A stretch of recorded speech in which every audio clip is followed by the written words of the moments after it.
ओम नमः शिवाय गुरुदेव जी। गुरुजी, जो लोग बहुत पूजा पाठ, माला, नाम जप करते हैं, पूरा दिन पूजा पाठ के बाद दूसरों की बुराइयां और चुगलियां भी करते रहते हैं, दूसरों का घर खराब करते हैं, उनकी वजह से दूसरों के घर में क्लेश होता है, तो क्या ऐसे लोगों को उनकी पूजा पाठ का फल भी मिलता होगा? क्या उनके किए हुए अच्छे कर्म और बुरे कर्मों के अनुसार उनका पूजा पाठ फलित होता होगा? गुरुदेव, मैं आपसे जुड़ी हूँ, लेकिन जब से मैं आपसे जुड़ी हूँ मेरा पूजा पाठ फल रहा है, लेकिन मैं उन लोगों से बहुत परेशान हूँ जो लोग मेरे साथ ऐसा कर रहे हैं। मैं अपनी पूजा पाठ का फल अब साथ साथ पा रही हूँ।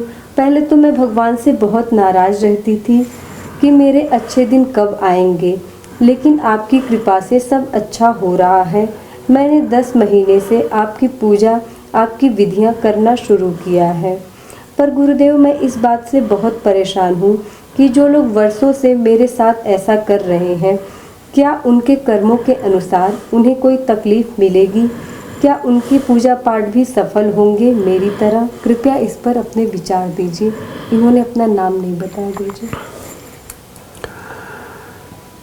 आलोचना, समालोचना, निंदा और किसी व्यक्ति को के मान का मर्दन करना, ये अलग अलग तरह की चीज़ें होती हैं। इसमें जहाँ तक आलोचना है वो सुधार की दृष्टि से होती है। समालोचना अपने किसी निकटतम व्यक्ति के गुणों में वृद्धि करने के उद्देश्य से उसके दोषों और बुराइयों को दूर करने के निमित्त की जाती है। लेकिन ईर्ष्या के वशीभूत होकर के या किसी प्रतिस्पर्धा के भाव में अपने आप को पिछड़ता हुआ देखकर अपने जीवन को दूषित और निष्क्रिय और निष्काम देख करके अनावश्यक रूप से दूसरे के गुणों को भी अवगुणों में परिणित करते जाना, दूसरे के अच्छी बातों को भी बुरी बातों के रूप में बताते जाना, या दूसरे के अच्छे संस्कारों को, अच्छे कर्मों को अपने किसी कृत्यों से दूषित या प्रभावित करना, या उसके बारे में अलग तरह के निहितार्थ को खोजना, ये दोषयुक्त हो जाता है। क्योंकि सबसे बड़े समालोचक तो सारे गुरु होते हैं। इन्होंने तो सिर्फ इतना ही नहीं, इन्होंने तो भगवानों तक के कार्यों में समालोचनाएं की, तभी तो इतने ग्रंथों का निर्माण हुआ, तभी तो इतने सारे धर्मों का प्रादुर्भाव हुआ। अगर उसमें कहीं कुछ कमी ना होती पुराने प्रचलित धर्मों में, प्रचलित परंपराओं में, प्रचलित संप्रदायों में, तो नए नूतन धर्मों का आविर्भाव कभी ना होता और वो सब अवतार कहलाए। तो हमें ये देखना पड़ेगा। तो लेकिन जो लोग हैं सामान्य रूप से मनुज हैं, वो साधारण रूप से इस तरह के कृत्यों में लिप्त रहते हैं। और इसमें ये भी एक ध्यान रखें कि जैसे कहते हैं कि बिना 2 हाथ के ताली नहीं बजती, तो लेकिन 1 हाथ से ताली नहीं बजती, ऐसा कहते हैं ना। यानी कि थोड़ा बहुत रुचि रस अगर कोई ले रहा है तभी ऐसी चीज़ें होती हैं। लेकिन 1 हाथ से चुटकी बज जाती है, और चुटकी भी कभी कभी ध्यान भंग करती है।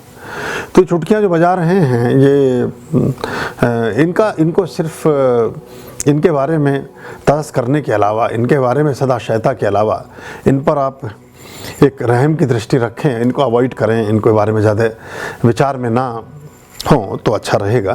क्योंकि कुछ लोग, कुछ तरह के जो जब हम पूजा प्रार्थनाएं प्रारंभ करते हैं तो बहुत सारी ऊर्जाएं हैं ब्रह्मांड में, इस संसार में।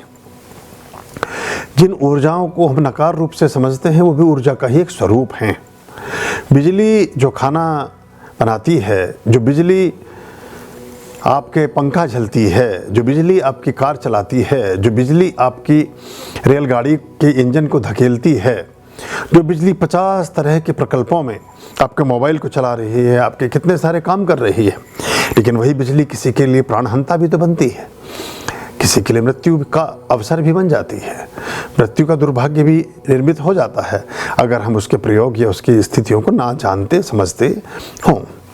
तो हम ऐसी चीज़ों में, इसलिए जितना अधिक पूजा पाठ में और बाकी चीज़ों में रहेंगे, ऐसी चीज़ों से अब बचेंगे।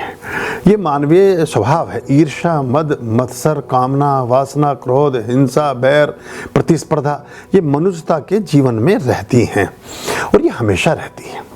तो इसको कोई बहुत ज़्यादा दोष लेकर के अपने मन में लेकर के बैठ जाना भी ठीक नहीं है, लेकिन सहज भाव से ऐसी परिस्थितियों से अपने आप को थोड़ा बचाएं। क्योंकि जब हम ऐसी बात, अगर वो मैंने जैसे कहा कि जैसे सबसे बड़ी समालोचना तो गुरु करता है, लेकिन गुरु या माता पिता की दृष्टि में उस व्यक्ति विशेष का या मनुष्य विशेष का परिष्कार छिपा होता है। वो उसको श्रेष्ठतम, स्वीकार्य और सफलतम मनुष्य के रूप में देखना चाहते हैं, इसलिए उन कमियों की ओर संकेत करते रहते हैं जो कमियां उसको अभी पिछड़ाए हुए हैं, पीछे किए हुए हैं, जिसकी वजह से वो व्यक्ति कहीं ना कहीं पीछे हो जा रहा है। तो वो अग्रगामी हो, वो सर्वोच्च हो जाए, वो श्रेष्ठ हो जाए, उसको लोग सब स्वीकार करें और वो अच्छी तरह से अपने जीवन में, क्योंकि अधिक सद्भावनाओं से भरा हुआ जीवन, अधिक आशीर्वचनों से भरा हुआ जीवन, अधिक शुभेच्छाओं से भरा हुआ जीवन स्वतः ही आनंदित और प्रतिफुल्लित होता है। तो आपने देखा होगा कि एक पंथ विशेष में मैंने ये चीज़ देखा है कि ज़्यादातर वो बोलते हैं, कभी भी जब मिलते हैं हमसे भी कहते हैं कि अपनी दुआओं में याद रखिएगा।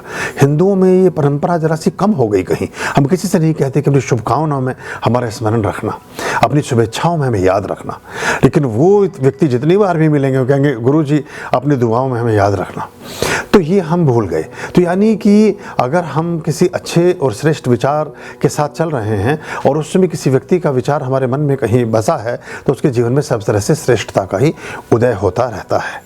इसीलिए ये जो बात, एक दिन किसी ने प्रश्न भी पूछा था कि हम पुष्पेश्वरम महादेव मंदिर में जो सहयोग देंगे और वहाँ पत्थर पर हमारा नाम लिखने की क्या ज़रूरत है, तो उसके संदर्भ में मैंने यही कहा था कि वहाँ लोग सब श्रेष्ठ विचारों से भरे होंगे। इन ज्योतिर्लिंगों में, इन महान पीठों में, इन अच्छे स्थानों पर जितने भी लोग जाते हैं वो वहाँ श्रेष्ठ कार्य कर रहे होते हैं। ईश्वर के थोड़ी देर के लिए सब चीज़ें भूलकर परमात्मा का काम करते हैं। तो उस परमात्मा के कार्य में जब वो व्यस्त हैं, उस समय आपके नाम पर भी दृष्टि पड़ रही है, तो आपके जो पाप हैं, आपके जो दुष्कृत्य हैं, आपकी जो भूलें हैं, आपके लिए जो नकारात्मकता ब्रह्मांड में कहीं किसी रूप से सृजित और उत्सर्जित हुई है, वो निर्मूल होती है, समाप्त होती है, वो खत्म हो जाती है। तो ऐसा ख्याल रखें और थोड़ा इन लोगों के बारे में अपना ध्यान यही रखें कि उनको ईश्वर सद्बुद्धि दे। इसलिए हमारे यहाँ इतने सारे जो श्लोक आए हैं और जिनमें बाकी लोगों के लिए भी हम प्रार्थनाएं करते हैं, उनमें वो प्रार्थना इसीलिए ऐसी रखी गई हैं कि दूसरों लोगों की भी सद्बुद्धि बड़ी आवश्यक है, वरना वो आपके जीवन को भी प्रभावित और किसी न किसी तरह से दूषित करते हैं।